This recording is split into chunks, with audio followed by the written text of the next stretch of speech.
Welcome listeners again to a different erosional agent, and also we have discussed about streams and rivers. Next we will be discussing about wind, which is again the next topic of discussion in the series of lectures in fundamentals of geology. And now we will be looking into the different erosional and depositional landforms related to your wind, and that is considered under Aeolian or wind action. So the obviously wind, like your streams, rivers and glaciers as well, wind is also a very important erosional geological agent. So wind can be an important agent of erosion and deposition in any climate as long as sediment particles are loose and dry. Wind differs from running water in two important ways. Because air is less dense than water, wind can remove only fine sediment, sand and sleet and clay. But wind is not confined to channels like we have seen in case of streams and river, where your water is flowing in a channel. So wind is not confined in a particular channel. So wind can have a widespread effect over vast areas like this sandstorm you can see. So it is not going in a particular channel, it is going on kind of a regional effect it will have. Then these are some beautiful example of some wind erosion, we will be talking about that. And these are the desert landforms which are strictly governed by the Aeolian action. Then coming into, like I was discussing about the different kind of load and particles when we discussed about the transportation of sediment with the help of a stream or river. Simply we'll now cut this graph. If you can remember this graph, in this graph there was also presence of cobble, granule and pebble when we discussed about this particular graph between the wind velocity, means the velocity of the stream, velocity of the stream, the turbulence of the stream, and obviously the action of the gravity. So there was, apart from clay, silt and sand, there was also presence of pebble, cobble, granule in this chart. But remember that relatively air can't really transport any kind of pebble or cobble or even granule, but it can transport sand, silt and clay. So likewise I will now simply cut out the right hand side of the same graph, and now I will consider the velocity here as the wind velocity, turbulence as the turbulence in the wind, and obviously the presence of only clay, silt and sand as your particles that can be transported by wind. So again, if I look at this curve now, similar to that of the curve I discussed in case of your stream and river, you can say again sand is the most likely candidate to get transported or very easily transported, as well as very easily deposited under the action of wind in response to silt as well as in response to clay. So your clay can get transported, but it will take a longer time to get deposited over the, means you can say the process of erosion due to wind. But sand is, again you can see from this chart, and if I relate it with our earlier discussion on streams and transportation by streams and rivers, you can directly relate that again sand here is also the main candidate or the main particle that is getting transported by the action of wind. So wind can transport particles like this suspended in air, or by also the effect of, or by the process of saltation, when your individual particle are again bouncing one above another like this. So they can also get transported in suspended within the air, like we get to see in large sandstorms in desert regions. So transportation by wind can be in suspension, it can be governed by saltation, and also if some larger particles are getting you can say transported just along the surface of the earth, then it will be considered as very slow movement it will be there, because the wind is not have that kind of denser medium like that of stream or river. So it will transport the material, but at extremely slow rate. So that will be considered under creep. So these three main or major processes that are associated with your aeolian or wind action. In suspension, fine particles like dust and silt are lifted into the air by force of the wind and carried along with it. These particles can remain suspended for longer periods of time, and that's why it can travel large distances as well. On the other hand, you have the process of saltation, where it involves a bouncing, like I was mentioning, bouncing or hopping movement of sand-side particles along the ground surface. As the wind blows, it picks up these particles and propels them forward. When they land, they can dislodge other particles, further contributing to the process of erosion and transport. Creep, that is the slowest movement that you can think about, and these are mainly related with the, you can say, silt size particles. So creep refers to the rolling or sliding movement of the larger particles, like that of relatively larger than that of sand. I mistakenly mentioned about silt, not silt. It is a little bit more than that of sand. Sometimes some granules might be involved in this, sometimes, very rarely, but there are occurrences of some movement of some cobbles as well, but they are not the, you can say, the they are not contributing majorly to the load of wind or an aeolian transport. So creep refers to the rolling or sliding movement of the larger particles along the ground surface. Unlike saltation, where particles are lifted into the air, particles involved in creep stay in contact with the surface along with the ground, but are gradually shifted by the action of the wind. Then the erosional work done by wind includes deflation, attrition and abrasion. Like these are the, you can say, three stages of abrasion, where your material is getting disintegrated day by day under the action of wind because of the different other particles that are directly in the process of saltation. They are getting or they are hitting the existing particles, or for example a pebble is present, you are continuously hitting it under the action of wind, you are hitting it with sand over a large period of time. So what will happen? It will disintegrate partially during this large event of abrasion. So again, if I look at the process of deflation, where your lighter particles due to the action of wind are getting transported away, like this, means they are being eroded away, finally exposing some of the rocks or boulders which are present beneath the surface of the earth. So if I am doing this aeolian action continuously, what will happen? The finer particles will get displaced from that region, exposing the relatively larger particles which were sitting there beneath the sand layer. So if I erode the sand layer completely, it will expose the rocks that were deposited earlier with respect to the sand. Now you have removed the sand, so the rocks that are present beneath the sand will now be exposed. So this is the process of deflation. Then you can also have other erosional landforms like a desert pavement.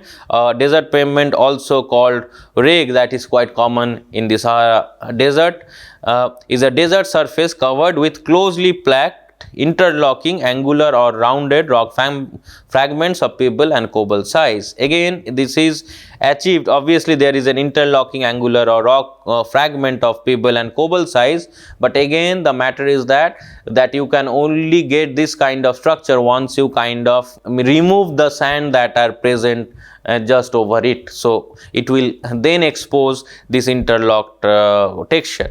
Then you can also think of ventifacts. These are also found in both your cold desert and your hot dry desert. So a ventifact are also wind faced stone, is a rock that has been abraded, pitted, etched, grooved or polished by wind driven sand, or in cold desert in case of ice. So your ventifacts might form like this. So they are very rugged or very irregular kind of large fragments of rock which are, you can say, pitted and grooved and sometimes also polished in nature. Then you can look at the mushroom rocks which are also sometimes referred to as your pedestal rocks. So a mushroom rock or the pedestal rock is a typical mushroom shaped landform that is formed by the action of the wind erosion. So again, if you have kind of a relatively hard rock sitting above the soft rock, so what will happen that due to the action of the erosional action of the wind, this soft rock will be eroded over the time, leaving like an umbrella, leaving like a top of this hard rock that is sitting or resting on the relatively softer rock. So these are also referred to as your pedestal rocks. Then you have deflation, hollows and pans. So deflation can scour out large or small depression called deflation hollows or blowouts. Pans are closed depressions that are common in many dryland areas and that seem to be least partly involved by deflation. Then the other erosional landforms like the large linear ridges like this, which are referred to as ear dunks. Ear dunks are spectacular, streamlined, sharp and sinuous ridges sometimes that extend parallel to the wind direction and are separated by parallel depression. They form when alternate bands of hard and soft rocks are present. So if there are bands or layers, for example, like this, with harder rock, softer rock, harder rock, softer rock, harder rock, softer rock. So if the wind is flowing parallel or subparallel to this region, then what will happen that over the time, due to the erosional capabilities of the wind action, it will erode the zones of rocks containing the softer material, or the soft rocks will be eroded over the time, leaving in between or alternately leaving the hard rocks. So that will form your ear dunks like linear, and these are extremely linear, sometimes curvilinear features that are formed due to this alternate erosional activity of wind. Then you can, like similar to that of your alluvial condition, or in cases of river and streams. Obviously in cases of rivers and stream, the dimension of the mesa or butte, they will be little bit smaller in dimension. In case of your wind action, this is typical of a wind action where the dimension will be quite large. So you can, in some of the very arid regions, you can get this kind of butte, mesa and pinnacle, and increasing order of their size is pinnacle is the smallest one, then your butte, then mesa, and finally if it is very large enough, then the large flat topped region will be considered under plateau. So there is obviously dimension is also involved here. Then coming to the final types of landform, that is the depositional landforms by wind. So when obstacles such as rocks, vegetation and sometimes some human made structures interact with the wind, it slows down the wind, decreasing the energy of the wind and thereby depositing its sediment load, just like that of your stream and river.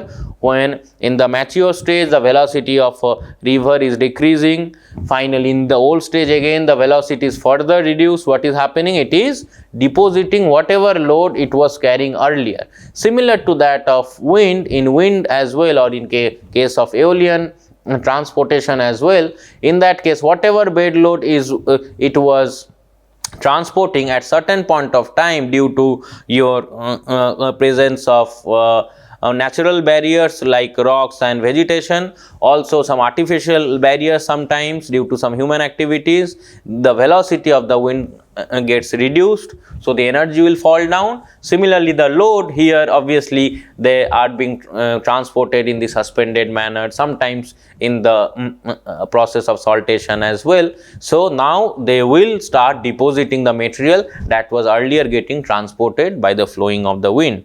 So this deposited material result in the formation of various landforms. So if I look at a natural barrier like this, a large rock above which or about which your wind was flowing, so finally if the air is getting resisted on this natural barrier, what will happen? The air will converge, velocity will decrease, and due to that some material that was getting transported by the wind will be deposited behind the natural barrier like this. So now you have a barrier which also have a kind of a shadow, or you can say kind of a tail that is present here. So that is the wind deposited sediment. So talking about now the depositional landforms by wind only. So the first one is the wind ripple. We discussed about ripple structure when we discussed about sedimentary rocks, different sedimentary structures. So many of the sedimentary structures are actually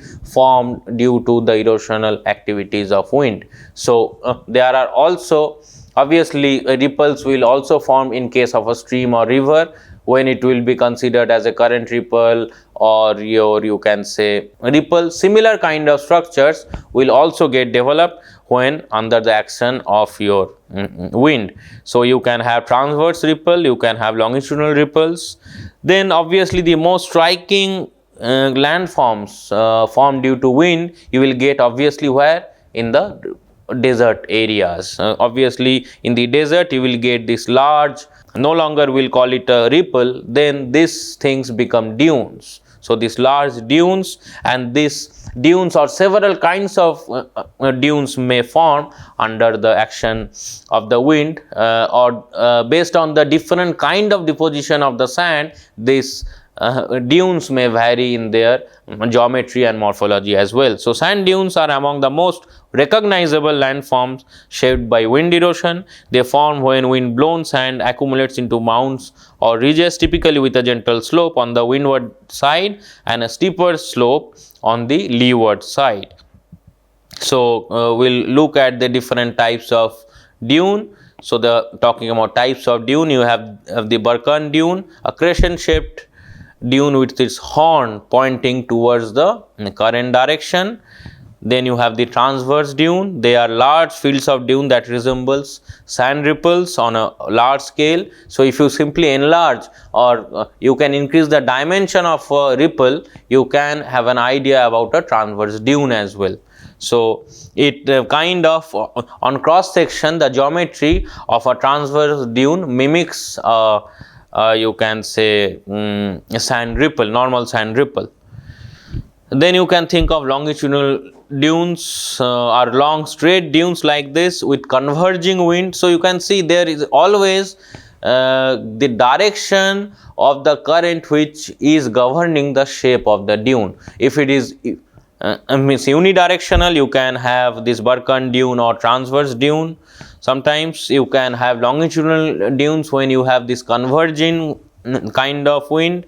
You can also have parabolic dunes when your dunes are U-shaped with an open and facing upwind. They are usually stabilized by vegetation and occur where there is abundant vegetation, a constant wind direction, and abundant sand supply is present. Now if the wind direction is multi-direction, that wind is coming sometimes from north, sometimes from east, sometimes from west, sometimes from your south. So in that case, star kind of dunes which will look like a star from the top, these kind of dunes might form with several arms and variable slip face direction that form in areas where there is abundant sand and variable wind direction.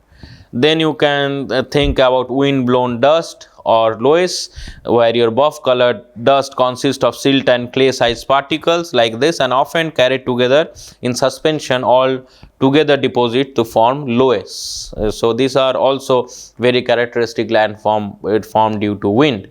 Now again, looking at the types of dune, you can have this unidirectional kind of wind action forming your transverse dune, then your Burkan or Burkanoid ridges, Burkans like this. So these are actually Arabic words, so they have been the terminology have been framed from that.